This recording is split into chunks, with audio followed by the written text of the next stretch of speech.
Lu masih 450 dulu? Iya. Gua 250. Ketahuan umur.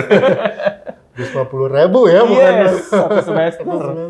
Setiap kali bayaran, dulu kan bayarnya masih setor gitu. Iya, betul. Itu dapat doa dari yang orang TU-nya gitu. Iya. Cepet lulus ya mas, bayarnya murah kok mau lama.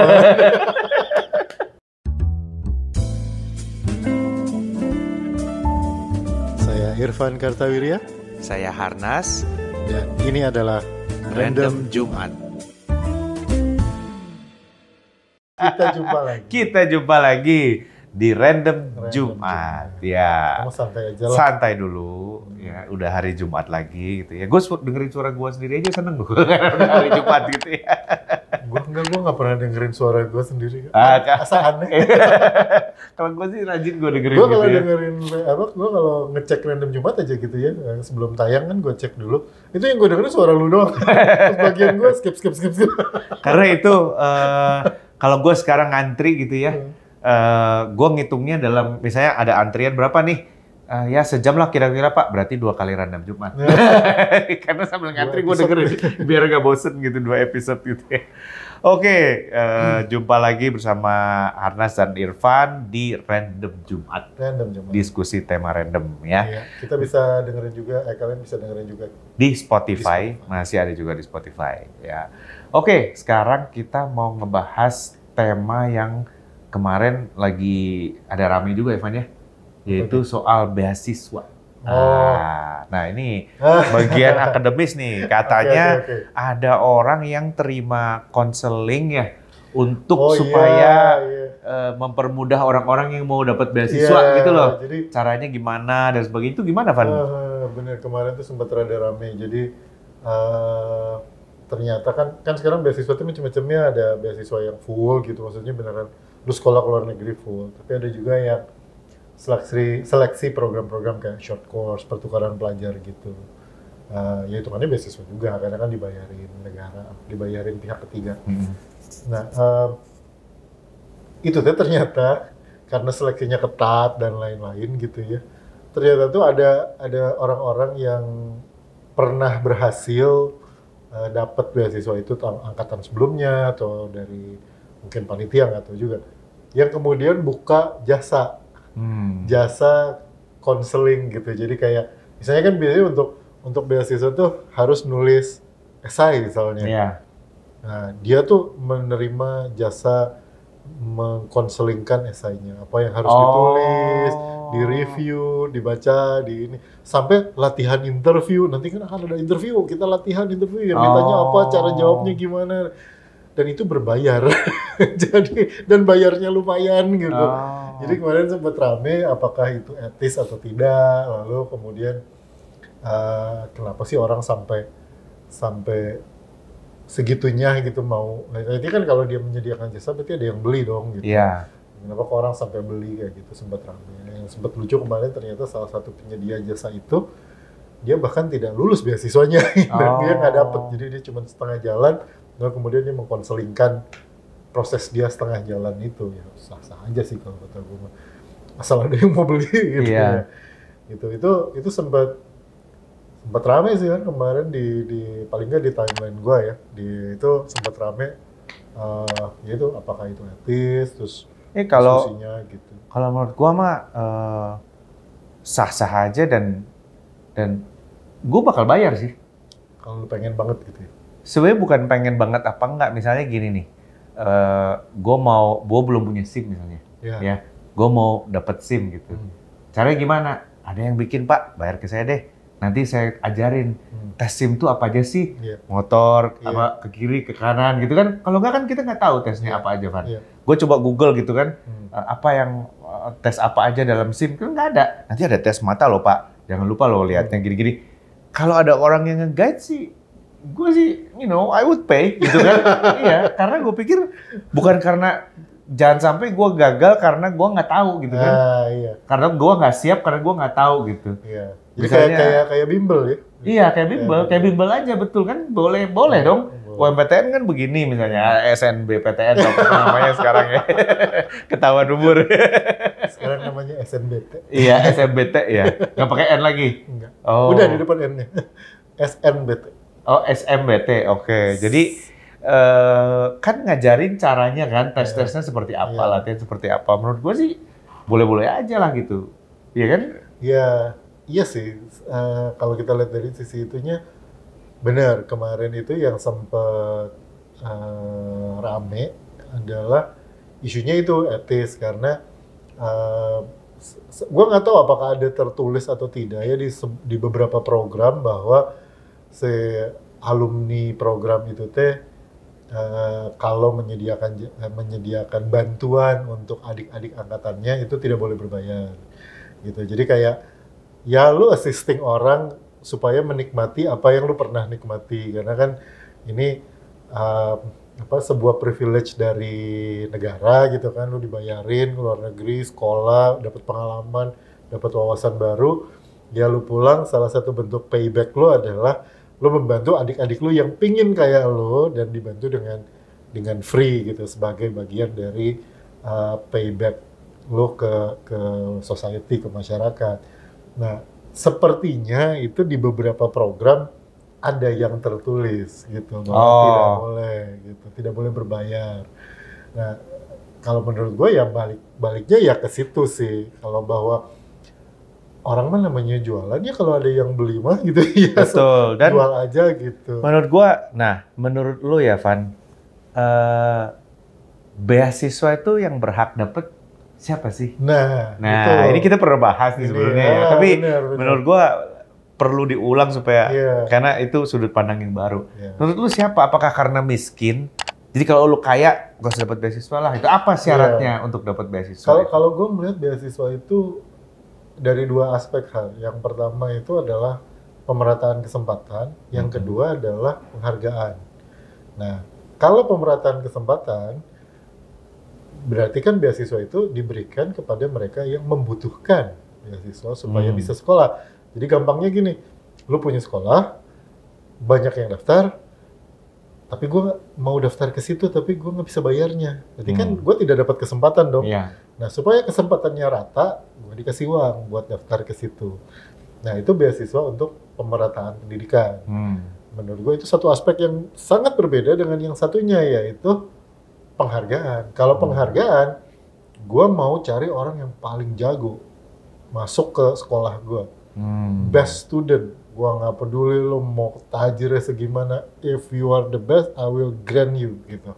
Nah kalau itu salah satunya atlet ya. Nah misalnya jalur atlet mau, gitu ya. Mau atlet kah, mau beneran orangnya jago banget, pinter ya. Udah itu aspek ekonomi jadi tidak penting gitu karena kan tujuannya kan adalah penghargaan. Jadi kita menghargai orang dengan kemampuan atau kapasitas sesuai yang kita hargai itu.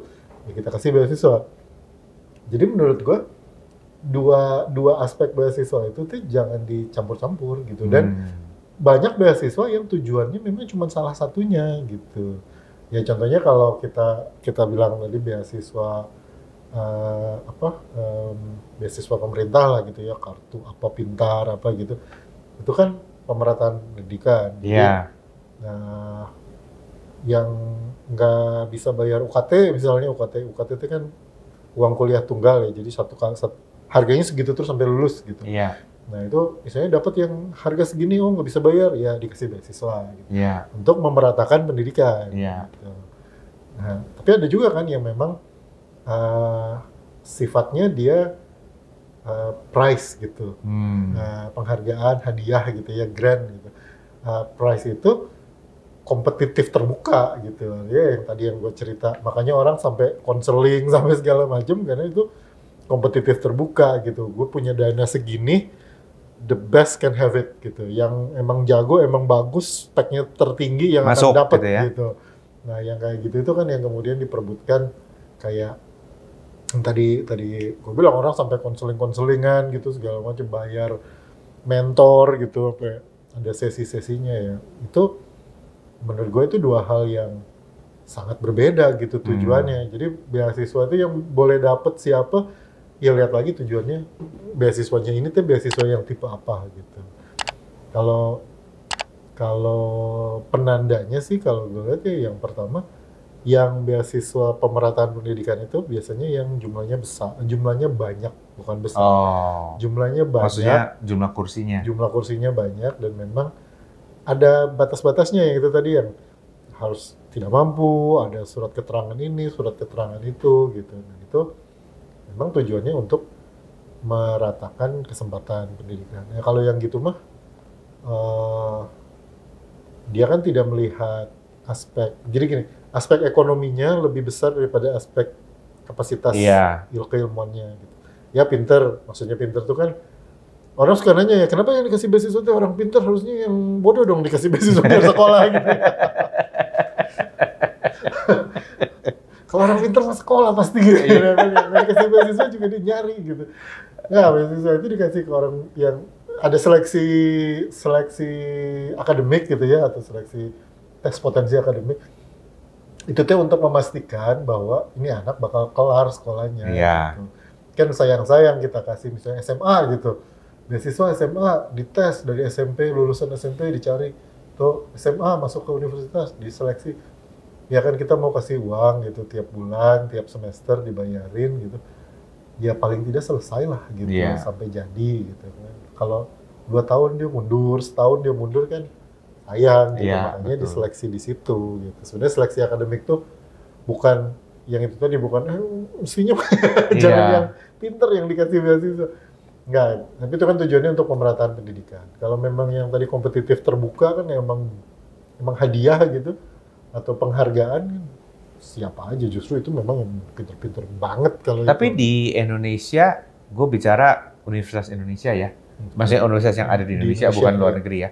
Apakah ada beasiswa untuk anak-anak berbakat atau anak-anak yang pinter tuh, Van? Ada. Karena setahu gue rata-rata pemerataan semua ya. Ada. Tapi banyak nggak gitu? Lumayan.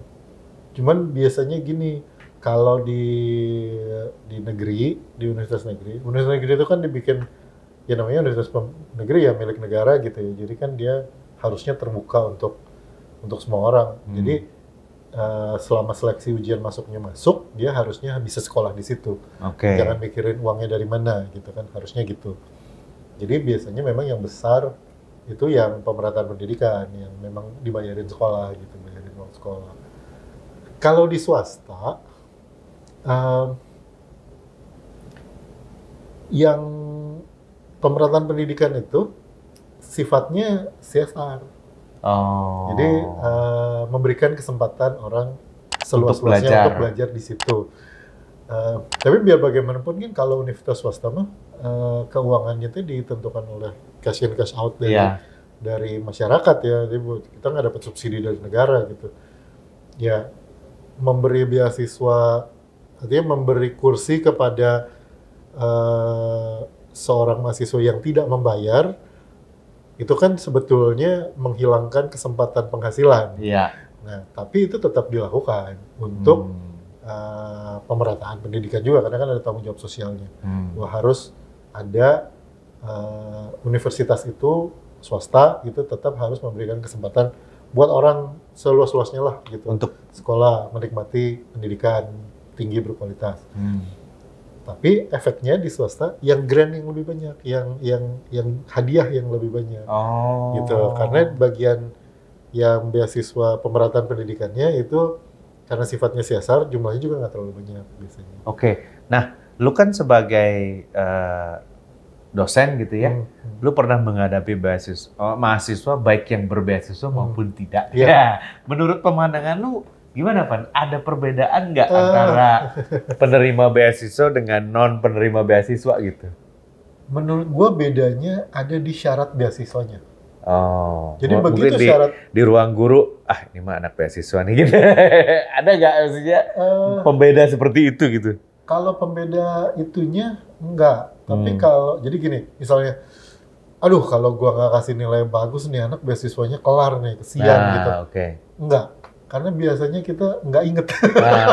Kita nggak inget gitu kalau dia anak beasiswa apa bukan gitu. Sesederhana itu alasannya. Tapi biasanya anaknya yang inget, karena kan dia mah, ya dia yang dapat beasiswa kan. Dan misalnya kalau mau mempertahankan beasiswanya di semester depan IPK minimal 2,85 atau 3,0 gitu atau 3,2 gitu. oh dia akan mati-matian. Dia akan oke. mati-matian. Tapi kitanya dari sisi dosennya gitu, nggak inget siapa aja gitu. Sekelas kita periksa kuis nih gitu kan. Kita meriksa ujian gitu kan, yang ini 85, ini 75, terus begitu. Waduh 75, ini anak beasiswa. Kalau ini nanti Nggak dapatnya kepikir C ya? gitu. Nggak kepikir. Nggak inget kita. Kita nggak inget, oh ini penerima. Kita nggak ada dashboard kayak ini nama-nama penerima Iya. beasiswa, tolong diperhatikan. Nggak inget kita. Gitu. Jadi kalau dari sisi dosennya mah, enggak sih kalau menurut gue mah. Paling nggak gue ya, Iya. gue enggak. Gitu. Tapi gue melihat anaknya yang berbeda. Anak-anak anak-anak yang tergantung pada persyaratan beasiswa itu akan memenuhi persyaratannya semaksimal mungkin. Oh, nah kalau ada orang yang sampai mau bayar ya demi dapat beasiswa, berarti kan ada masalah nih, Pan. Gimana? Apa masalahnya, Pan? Sampai orang mau bela-belain bayar untuk dapat beasiswa? Nah, itu kan. Ini beasiswa ke luar negeri kan? Iya, luar negeri. Iya. Nah, itu gue bilang. Ada apa dengan pendidikan di Indonesia sampai orang mau bayar buat beasiswa di luar negeri? Kalau gitu? menurut gue sih karena itu kan tipe beasiswa yang full competition sih, artinya dia terbuka lah gitu. Dia bukan untuk pemerataan pendidikan, dia lebih ke grand lah, prize gitu ya, hadiah gitu. Silakan mahasiswa yang memenuhi syarat untuk menikmati fasilitas ini, gitu kan. Nah, kalau gue lihat sih, biar bagaimanapun, buat sebagian besar orang Indonesia pernah ke luar negeri itu meningkatkan prestis. Ditulis di CV-nya bagus, gitu kan. Apalagi ke luar negerinya sekolah. Nah, itu kan lebih highlight lagi kan, sekolah atau kerja, magang gitu. Itu kan sesuatu yang kayak, wih gitu. Wah, kamu zaman mahasiswa pernah, iya saya pernah 6 bulan di Hungaria gitu kan, di universitas apa di sana. Itu kan meningkatkan nilai jual lah gitu ya. Dan menurut gua itu yang dikejar gitu. Jadi makanya kalau hitungannya gitu ya, ya kalau lu punya duit, ya lu berangkat aja gitu ya, ngapain bayar konsultan gitu ya. Toh tetap bayar konsultan itu jauh lebih murah daripada lu bayar sendiri. Iya dong, pasti. Gitu. Karena apalagi yang program pemerintah itu kan biasanya generous pisan gitu ya, tiket bolak-balik, uang sekolah, uang makan, uang segala macam gitu dibayarin semua. Jadi biayanya besar, pertaruhannya besar, artinya gua bakal dapat sesuatu yang gede nih kalau gue lolos gitu, makanya mau bayar gitu. Dan itu masih dilihat sebagai sebuah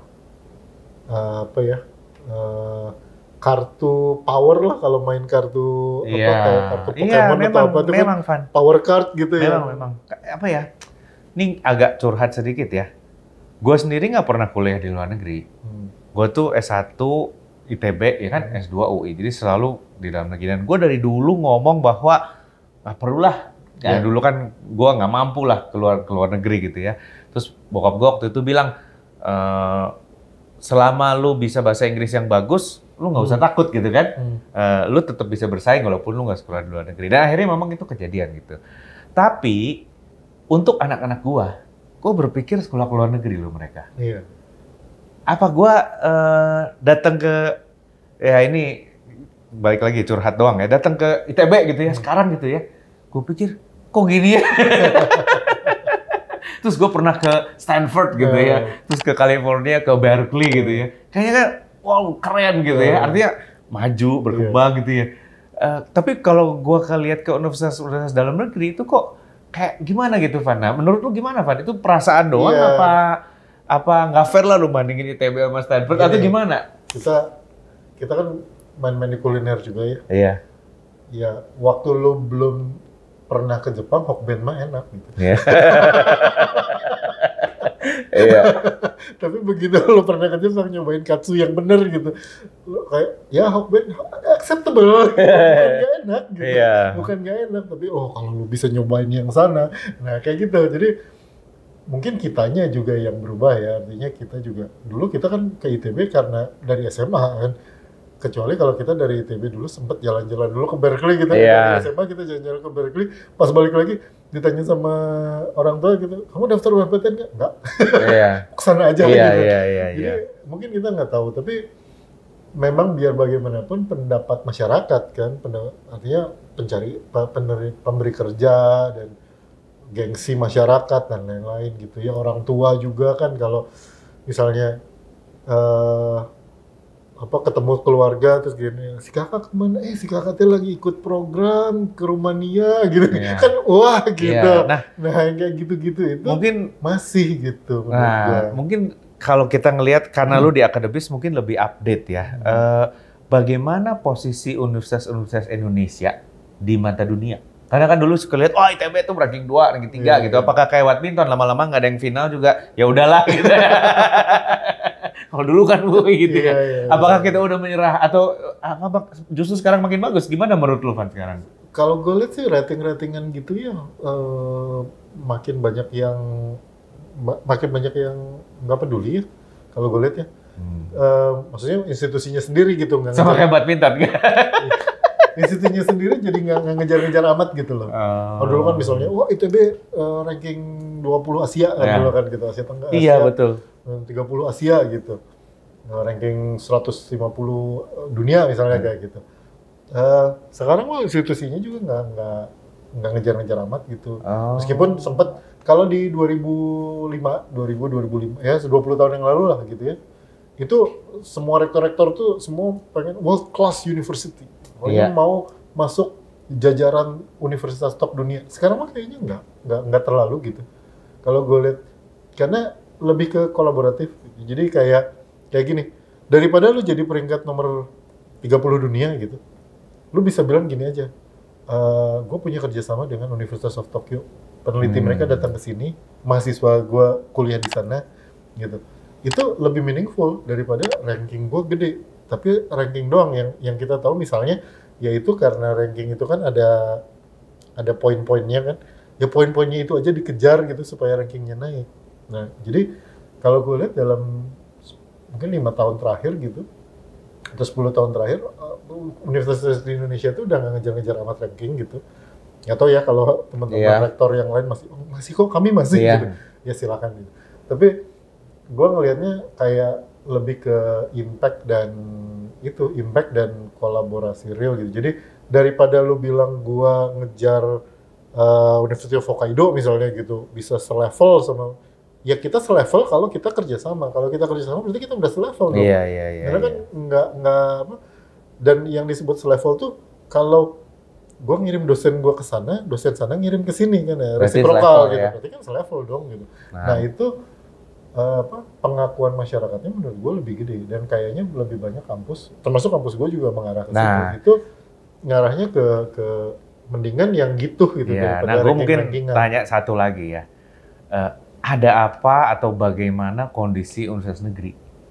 Sebab dulu 30 tahun yang lalu negeri itu kan Indonesia itu punya sistem yang ideal di mana universitas negeri yang paling murah itu paling bagus. Iya kan? Orang lain mah paling murah, paling jelek. Itu doang paling murah. Dan kita mengalami kan? Kita semua mengalami masuk ke dalam satu lingkungan di mana SMA gue udah bagus, itu kuliah gue lebih bagus lagi gitu. Padahal murah banget gitu ya. Apakah itu masih terjadi sekarang atau gimana kan? Kalau yang paling murah paling bagus sih jelas enggak ya. karena yang paling gampang aja ITB bukan yang paling murah sekarang di negeri ya. Untuk negeri ITB bukan yang paling murah gitu. Ada yang lebih murah. Udah nggak 450.000 lagi? Lu masih 450 dulu? Iya. Gua 250. Ketahuan umur. 250.000 ya, bukan satu semester. Setiap kali bayaran, dulu kan bayarnya masih setor gitu. Iya, betul. Itu dapat doa dari yang orang TU-nya gitu. Cepet lulus ya mas, bayarnya murah kok mau lama.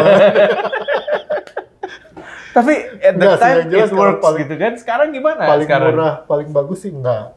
Jelas enggak. Tapi bahwa universitas negeri itu masih lebih bagus daripada umumnya universitas swasta, sadly iya. Gue masih berani bilang iya, karena resource kan, dananya kan ya dari pemerintah luar negeri, dari mitra, dari segala macam, dari alumni, gede. Dan biar bagaimanapun kan artinya itu berarti mereka bisa mengikuti teknologi terbaru. Dan akibatnya juga misalnya bisa ngongkosin profesornya kerjasama sama profesor dari Harvard, dari mana gitu. Nah itu kan masih terjadi di universitas negeri. Di swasta ngejarnya rada berat gitu. Rada ya apa istilahnya kalau sekarang lagi ngetren outlier lah. Beberapa dosen mungkin bisa melakukan itu, koordinasi, cooperation, collaboration. Tapi secara umum kalau kita ngomong di Indonesia itu kan ada berapa ribu perguruan tinggi ya? Iya, banyak. 7.000 gitu. Itu teh ya negeri yang masih lebih bagus pada umumnya. Lebih, gitu. Lebih bagus tuh fasilitasnya lebih bagus, jumlah profesornya lebih banyak dan sebagainya. Beberapa tahun yang lalu kan gue pernah cerita jumlah profesor di Jawa Barat itu jumlah profesor di Jawa Barat universitas swasta itu kurang dari 100 orang. Se-Jawa Barat itu kurang dari 100 orang. Padahal IPB sendirian dia udah 80-an waktu itu. 80 apa 120 gitu. Jadi berarti resource-nya pun jomplang. Dibayangin kan ya, resource-nya jomplang banget gitu. Satu universitas negeri di Jawa Barat itu jumlah profesornya lebih banyak daripada jumlah profesor universitas swasta se-Jawa Barat gitu. Nah, jadi ya dari situ aja kan kita bisa lihat lah gitu ya, ini mah real aja gitu keadaan nyata di dunia pendidikan tinggi kita kayak gitu. Makanya dalam penyediaan beasiswa juga jadi beda gitu. Kalau yang negeri mah bisa pemerataan pendidikan, kalau untuk swasta banyaknya ya pemerataan pendidikannya wajib tapi lebih banyak ke grant dan price ya. Sweetener. Dan sweetener ya. Supaya pada mau masuk sini gitu. Adalah ya sisanya. Oke. Gitu. Nah, teman-teman punya pengalaman kuliah di mana atau mungkin lagi nyari kampus gitu ya. Pengalaman, Pak, enggak, sekarang saya tren sekarang trennya begini-begini nih. Silakan komen dan kalau ada usulan tema juga boleh di komentar, nanti kita akan bahas di sini. Terima kasih udah dengerin Random Jumat. Sampai jumpa di Random Jumat berikutnya. Saya Irfan Kartawirya. Saya Harnas. Kita bisa dengerin di Spotify juga ya. Bye.